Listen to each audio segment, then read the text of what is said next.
The City of London is a unique place.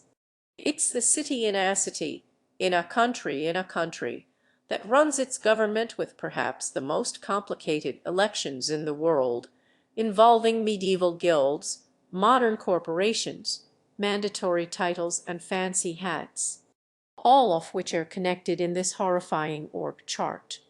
Why so complicated? Though the new skyscrapers might make you think the City of London is relatively young, it's actually the oldest continuous government on the island of Great Britain. The City of London predates the empire that Victoria ruled, the kingdoms Anne united, and the Magna Carta that John reluctantly signed. While the London which surrounds the city only got to electing its first mayor in 2000, the list of mayors who governed the City of London is almost 700 people long, going back more than 1,000 years. The City of London's government is so old that there's no surviving record of exactly when it was born. This government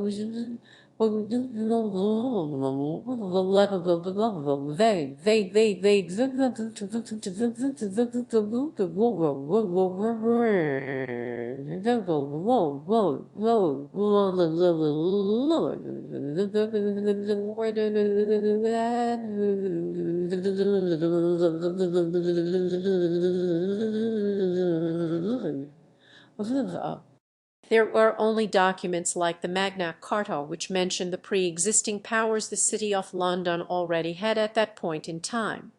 So while a government like the United States officially gets its power from the people, and Parliament gets its power from the Crown, which in turn gets it from God, the City of London gets its power from time immemorial, meaning that the city is so old at justice. And that age brings with it unusual and complicated traditions. The most notable of these, perhaps, is that in City of London elections, companies get votes. Quite a lot, actually. About 3/4 of the votes cast in city elections are from companies, with the remaining 1/4 from residents. The way it works is that the bigger a company is, the more votes it gets from the City of London. The companies then give their votes to select employees who work but do not live within the city, and it's these employees who do the actual voting at election time. The result is that the Common Council, the bureaucratic beating heart of the City of London, has about 20 common councillors elected by residents of the city, and about 80 elected by companies of the city. The reasoning behind this unusual tradition is that for every one person who lives in the City of London, 43 people commute in every day. In total, that's 300,000 commuters using city services, and whose employment depends on the City of London being business-friendly.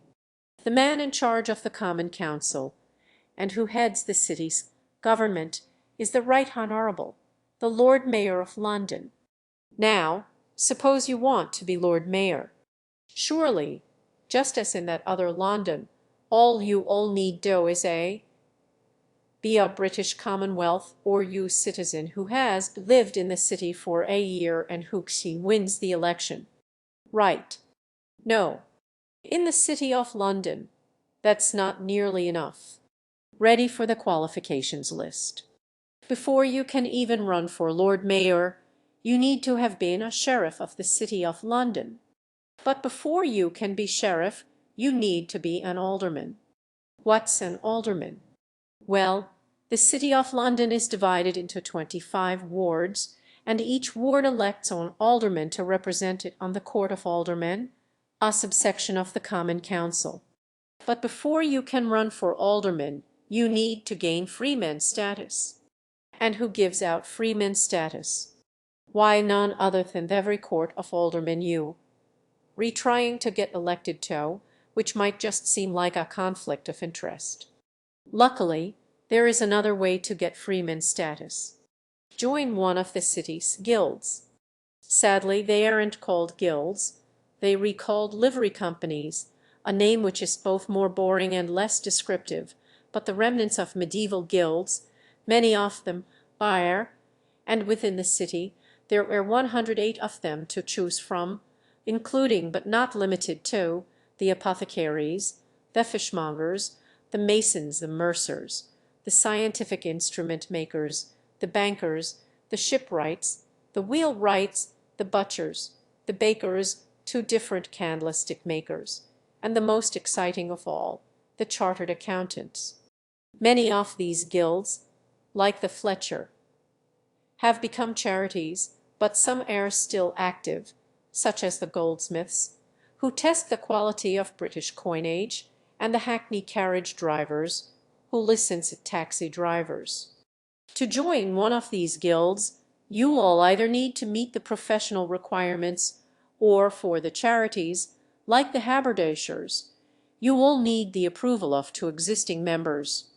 If you meet none of the livery companies' membership requirements, but you think you will be a clever clogs and start your own livery company, and grant yourself freeman's status, tough luck, because new livery companies need to be approved by, you guessed it, the Court of Aldermen.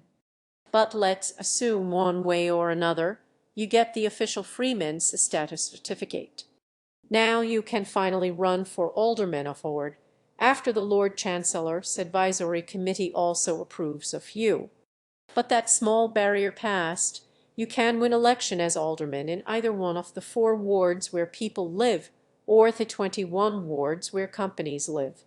Once on the Court of Aldermen, to continue your path to the mayor's office in Guildhall, you must now be elected as sheriff.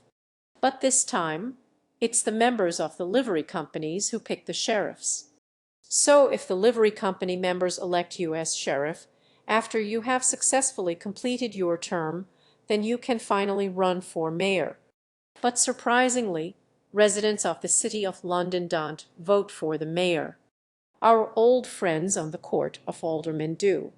So in summary, once you get your freeman's status from either the Court of Aldermen or the livery companies, and after your ward elects you as alderman, and then the livery companies elect you as sheriff, and after your term as sheriff ends, but while you are still on the Court of Aldermen, then you can run for mayor.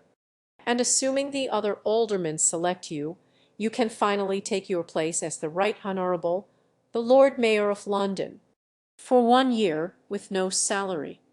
And you have to cover your own expenses, which will be quite considerable, as your new job consists mostly of making hundreds of speeches a year around the world promoting city business.